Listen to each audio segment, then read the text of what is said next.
Here's some business advice that's blindingly obvious once you know it. The best type of proposal is no proposal. And that is because the purpose of a proposal is to answer 4 questions. And if you can answer those questions without a proposal, you don't need a proposal. You could just have a video or a long form landing page or even an elegantly crafted letter, and you won't need to pull together a proposal at all. However, if you are pulling together a proposal and you want to answer these 4 questions, here's a framework. All right, the first question is, what will I get? It's the first question that your customers or clients want to know the answer to. What will I get?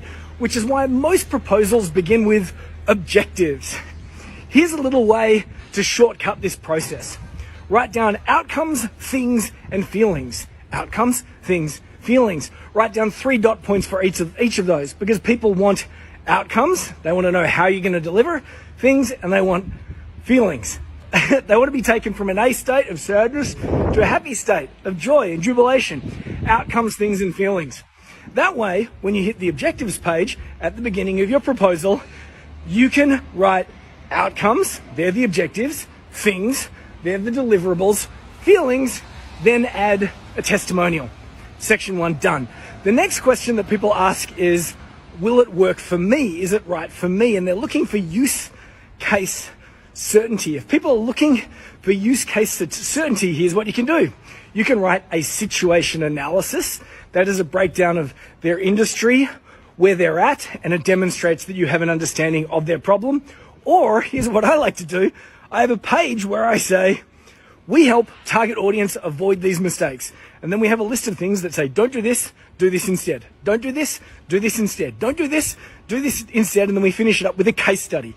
Not a testimonial, a case study, which shows how someone was making those mistakes and then didn't make those mistakes, followed our process, and then got an outcome.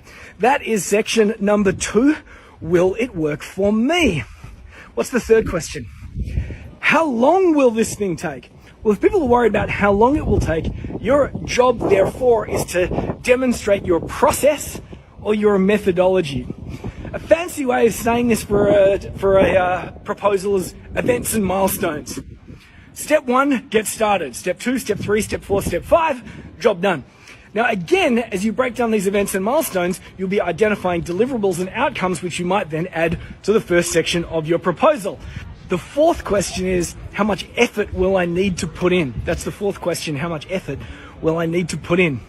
Well, if the methodology hasn't helped them out on that particular point, that's where you add your client expectations agreement. And the client expectations agreement says, here is what we expect of you, here's what you can expect of us, here is what we won't expect of you, here is what you should not expect from us. And then you've answered those 4 questions. If you want to take it one step further, obviously have your price, your budget, but call it an investment, the investment, because that's the 5th question. Not one of the top 4, it's the 5th, but it's, will I get ROI? Will I get a return on investment? And if you want a 6th one, have a page with all the frequently asked questions and go back to the beginning. What will I get? Who is this right for? How long will it take? How much effort will I need to put in? And then repeat.